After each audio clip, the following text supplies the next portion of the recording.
Hello, hello, hello. Welcome to another episode of the GSMC Wrestling Laureate podcast brought to you by the GSMC Sports Network.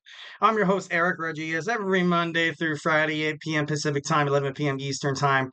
Here to talk about all things professional wrestling on the GSMC Sports Network. Thank you all for joining in. Hope you guys, had a good Monday, Tuesday. Tomorrow is Wednesday. So we're trying to get over the weekly hump. So, hey, it's all going to be great. Hang in there. It's going to be awesome. We have tons of wrestling. We have SummerSlam to look forward to on Saturday. So, it's going to be awesome. Thank you so much for tuning into the GSMC Wrestling Laureate podcast, brought to you by the GSMC Sports Network. We have a great show for you today on tap. We have our WWE Monday Night Raw review. We have our NXT Great American Bash Week 1 preview.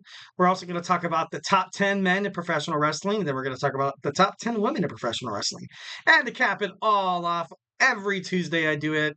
It's our Tuesdays Today in Wrestling History. Join me as we, gun my wrestling DeLorean till 88 miles per hour. Just kidding, no, and if you know, obviously, if you're a huge Back to the Future guy like I am, Doc Brown, Marty McFly. So, gotta be a dork. Gotta be a dork wherever you go, guys. I'm sorry. Life is already too kind of too crazy to take seriously all the time. So make sure you enjoy the little things. Anyways, always hit up the tips and donations link at the gsmcpodcast.net. Shoot me your comments, questions, and concerns. Tell me what you like. Tell me what you don't like. Give me your projected storylines, maybe something you want to hear in terms of professional wrestling.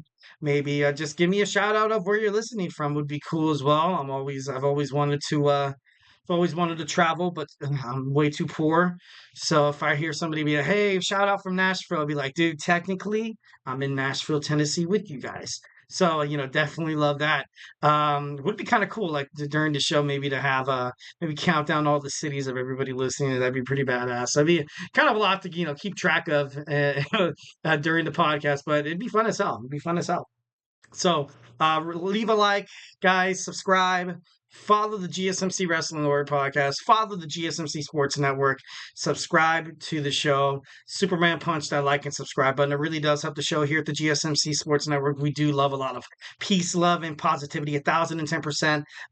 Hell yeah. So don't be don't be too afraid to hit up that chat. You know what I mean? I kind of think of this show as you're a wrestling fan, you sit down at a bar, you just want someone to talk about professional wrestling with. So everything, absolutely love everybody's intake. Obviously, anything at the gsmcpodcast.net, anything given is highly appreciative. But to be honest, I just want to hear you guys' opinions. 1,010%. The show is a hell of a lot better with a lot of audience engagement. So once again, the link is at the gsmcpodcast.net. So let's talk about it. We had Monday Night Raw. Pretty awesome. So it started off, of course, with Seth Rollins delivering the referee instructions to CM Punk and Drew McIntyre for Cleveland, Ohio. I thought it was pretty badass. It was a pretty fun start to the show. Very, very exciting. It's getting to the point where, I feel like this rivalry, this feud is getting a little repetitive at times. Also, some of the promos that Punk keeps cutting and, Drew McIntyre. And, something's got to give. Something's got to give. Would love to see these three guys in a triple threat match, but not too sure. This is going to be the first one-on-one bout in WWE in 10 years for CM Punk. So that's, that's a pretty big deal, especially heading toward a fight with the Irish sorry, excuse me, the Irish or the Scottish psychopath, in Drew McIntyre. Pretty crazy. And then Punk referred to Seth Rollins as a bootlicking office boy. Wow, that's pretty crazy. I'm going to get paid so much money to do something I would do for free. Drew McIntyre said to beating up Punk in Cleveland, Ohio. Punk told McIntyre he hoped he enjoyed the last 6 months because the last thing he did for his career was hurting him. It was also the worst thing he's ever done for his career. So, much like coming around full circle. Sorry, excuse me. Oh, gotta love that sweat right in the eye. So if it looks like I'm winking at you guys, I'm definitely not. So next we're gonna move on. We have Otis and Akira Tozawa taking on the Creed brothers. Oh my God, this is terrible. Uh, taking on the Creed brothers tonight. Overall, it was a pretty good match. It showed a little bit of potential for Otis moving forward with. I gotta be honest. I'm not sure how much this stable could really work without Chad Gable. But so far, it seems like, you got a band of underdogs, kind of like a Dead Poet Society kind of feel. So, and then you also have Maxine Dupree, who looks pretty impressive inside the ring. Can't wait for her to, become serious and actually start wrestling day in and day out. So, thought it was kind of cool. But overall, you saw the Creed brothers defeat Otis and Tozawa. I definitely loved Otis, the Wyatt Sicks. They came out. They came out unmasked. It was pretty crazy, and they did not hesitate. And then, of course, Chad Gable had the dip. You saw Loomis and Gacy, generating a lot of excitement from the crowd. It was pretty badass. The presentation, well, like it, and it was executed perfectly. To be honest, it was pretty awesome. Next, we have Sheamus versus the Big Bronson Reed. The 2024 Andre the Giant Memorial Battle Royal winner sorry, defeated Sheamus in a rematch, capitalizing on a late interference by Pete Dunne, delivering the tsunami for the victory. So it seems like these guys still, heading for a feud, heading toward, you're going to have Pete Dunne, you're going to have Sheamus at the same time, but then you're going to have Bronson Reed. Bronson Reed is a hell of a performer, 1,010%. Definitely someone who should not be taken lightly. So the way I feel like they're going to handle it, triple threat match. It feels like a lot of triple threat matches are in the future for WWE. Kind of crazy, but we all gotta, kind of live and abide by it. You know what I mean? So yeah, honestly, good win for Bronson Reed. Next, we have Jay Uso versus Carlito.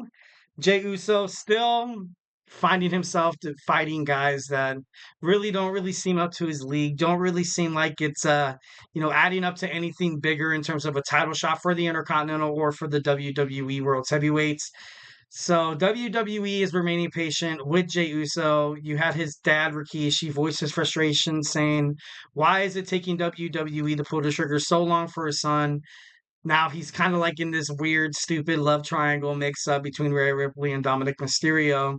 And if Dominic Mysterio actually screws over Rhea Ripley and helps Liv Morgan retain her title, this could maybe hint for something juicy where Rhea's forced to align with Jey Uso or something like that. That would be pretty interesting. But in all realness, I think 1,010%. Whatever happens between Liv Morgan and Rhea Ripley, I feel like it's kind of the beginning of the end for the Judgment Day. I know a lot of people think, it's not really intertwined so much. I think it is. Liv Morgan was part of the, JD McDonough, Carlito, Finn Balor, and Dominic Mysterio was eventually warming up to her. So it'd be kind of crazy to see Finn Balor get involved with the match at SummerSlam, helping Liv Morgan win. And then, then Rhea Ripley's like, what the hell, what the hell? And then Rhea Ripley gets her rematch, but then Dominic helps Liv Morgan, gets the win, forming this new, Rhea Ripley's out, obviously Damien Priest. I'm not too sure if he's going to lose his championship to Gunther at SummerSlam, but I think it's, I don't know, I think it's the beginning of the end for the Judgment Day. It's been a while. They've had their stable for a pretty long time, longer than I expected. There was a point where I thought they were dead in the water. Like probably 6 to 8 months in, I was like, dude, this isn't gonna work. But it did. It did. So should be happy. Take your flowers. Just I think it's time for a change for all for the career of all those people. It'd be pretty badass. So you had Jey Uso, of course, wind up the winner for Carlito in a pointless match. Xavier Woods versus Karrion Kross. At first, you saw a promo with Sonya Deville, Zoe Stark, and Shayna Baszler once again jumping poor Zelina Vega, hurting her and re-injuring her arm. So I know Zelina Vega, she just got off the shelf. She recently just came back from an injury about a month ago. Would be kind of interested to see maybe she re-injured something to the point where they got to write her off. But I don't know. It just kind of sucks. I believe that 1,010%.